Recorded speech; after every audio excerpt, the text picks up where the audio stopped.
In this presentation, we're going to be covering our caliper paint. This is another one of our ceramic-based high heat coatings. This material will actually take up to 950 degrees Fahrenheit. It is designed to be a direct-to-metal product. You do not need to use a primer in combination with this material, so it's essentially a one-coat process. So we're actually going to do both sides of the caliper, but for this presentation right here, we're just going to do the one side.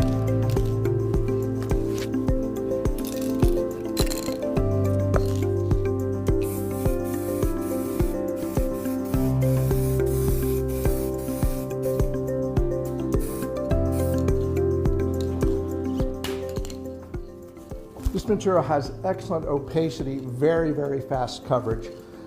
Typically speaking, you can apply more than one coat. You could shoot a coat, allow it to dry for approximately 10 minutes, and then you could apply a second coat. But in this instance right here, we've got very good coverage on the first coat. Once it dries, we may look at it a little bit and do a little bit touch up or another coat on there if it's necessary. But once again, the opacity is very good, coverage is very quick. This material will be dry to touch in approximately 30 minutes. And with all the ceramic-based coatings, once the material gets up to temperature through operation of the equipment, that's where the heat comes to actually cure this material.